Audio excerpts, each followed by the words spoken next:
Implantable human chips. Supporters hail the technology as a medical marvel, but critics warn that the potential risks are real. Well, they talked about, for example, electrical hazards. This thing is by no means inert. The way it works is it actually picks up and amplifies ambient electromagnetic energy from the reader devices. And if you have one of these things in your arm and you get within range of a powerful electromagnetic field, it can actually burn you. Oh, and by the way, it can kill you if you get out of line. A closer look at the who and the why behind this idea.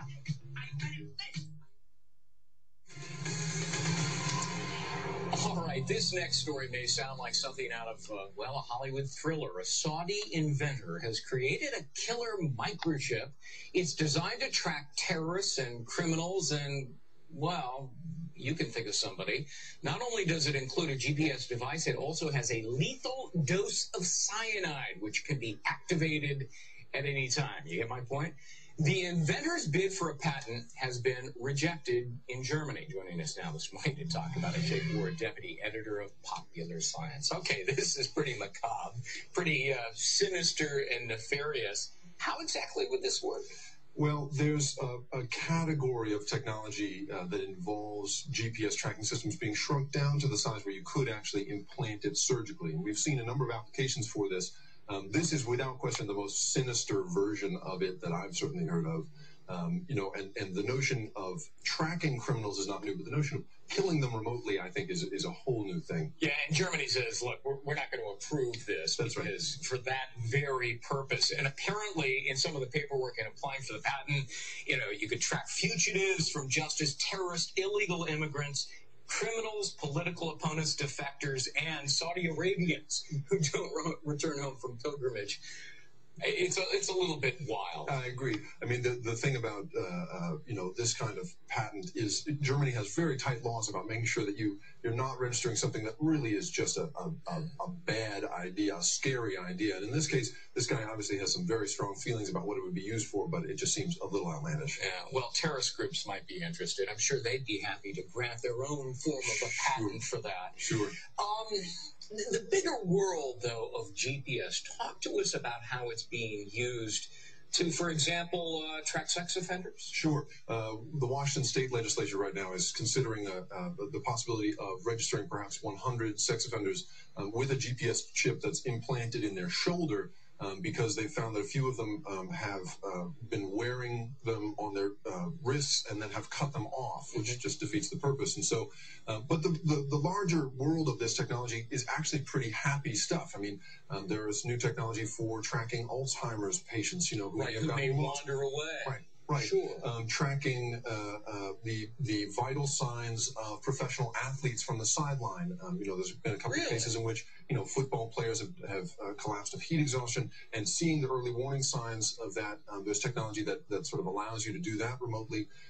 Even something as benign as keeping track of your dog. A radio frequency tag implanted in your pet. The vet finds a stray, scans it, and finds its rightful owner in an instant. Yeah.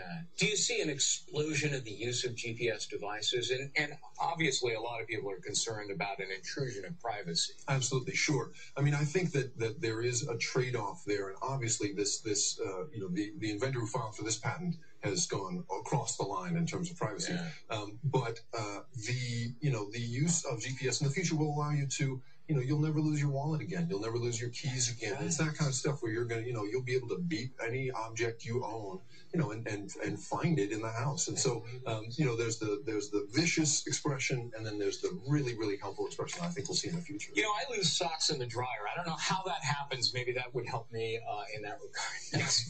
Jake Ward, deputy editor of Popular Science.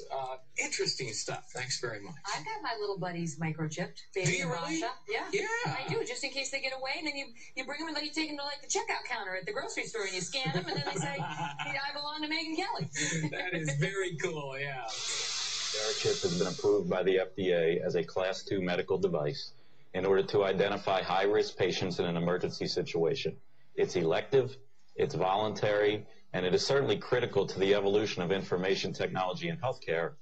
Oh, go ahead. You have one in your arm right now. That's correct. Where is it? It's in the upper right arm. It's a simple injection process, just like getting a shot of penicillin. Is it painful? Not at all. They numb the area slightly. You don't feel it. They put a Band-Aid on it. Within 2 days, you don't even know it's there. And can we, I don't know, did you get a good shot of this, Peter, the chip? I don't know how tight you can get on it, but these are small, and you've got a scanner with you right now. That's correct. Right? This is the passive scanner.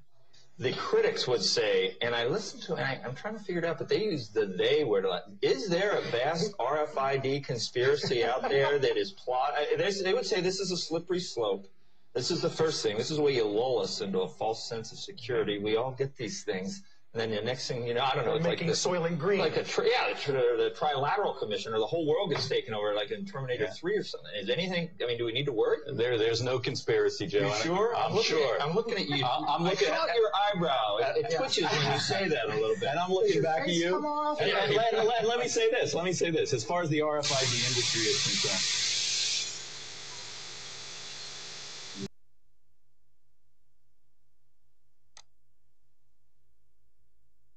More now of our special coverage here tonight, life in the U.S. in 10 years' time. By that time, there may be all kinds of new ways to safeguard and identify all those things that make each of us unique, our faces, even our fingerprints, even our eyes. Here now with more on the future of technology, NBC's Tom Costello. The year is 2017. You're rushed to a hospital unconscious with no ID or medical history, but thanks to a microchip under your skin, it's all there. Science fiction 20 years ago, but a biometric reality today. The technology is based on answering one simple question. Am I who I say I am? Already, fingerprints and iris scans verify passenger identities at airports. Within 10 years, that technology may be even more widespread. And look for more complex facial recognition programs that scan a crowd of thousands looking for a single terrorist. Today's facial recognition software starts with the eyes. Then it maps out the contours of the face and compares that against a database of millions, a database that's growing by the day. What's next? At the University of Bath in England, researchers predict big changes for consumers. I think it is possible to free us completely of our wallets and keys using biometric technology, if that's what people want in 10 years' time. In fact, it's already here. The latest home security locks use fingerprints to control deadbolts. And at the Jewel Osco grocery store in Chicago, some customers pay using their fingerprints.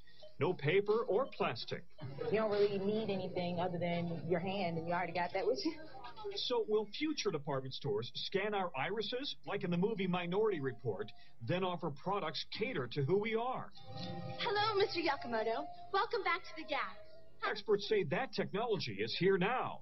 The challenge is to safeguard our privacy in a brave new world. Tom Costello, NBC News, Alexandria, Virginia. How revealing the Bible is. It's right up to date with all these global headlines. Two countries are pushing for a global currency, Russia and China. That's what they really, really want. And then also something really caught my attention I'm going to put with that, and that's the biometric ID cards to 1.2 billion citizens in India. That's something else. This biometric ID, Jack, how about it? Are both of those things in the Bible too? Rexella, I'm literally shocked. Let's take this thing about money. Not only does Russia and China want this, but a real hair raiser. Pope Benedict XVI just announced this week that he wants to see a new financial condition in the world. And he also says, I want to see a one world government led by a one world leader. And that, my friends, is undoubtedly the leader of the new world order. Now, it's going to deteriorate to the place where they're casting their silver and gold in the streets in Ezekiel 7:19 because everything's become worthless. And so now, because of cash, they're going to a new system, a numerical system with chips embedded in the hands and forehead. And the number there is 666 in Revelation 13, verses 16 to 18. And can you believe, ladies and gentlemen, that the Bilderbergs who created the European Union and who are now promoting Obama for the New World Order are saying we will chip everyone by 2017, and that's Again, Revelation 13, verses 16 and 18. He causes all, both small and great, rich and poor, free and bond, to receive a mark in their right hand or forehead, that no man might buy or sell save he that had the mark or the name of the beast or the number of his name. Here is wisdom. Let him that understanding count the number of the Antichrist, the beast. For it's the number of a man, and his number is 600,666,666. You also find it in Revelation 14, verses 9, 11, 15, 2, 16, 2, 19, 20, and 20, verse 4. Oh, Jack, that is exciting. Isn't it wonderful the Bible addresses everything? Guys, Joey B here. I just wanted to include a couple of videos here.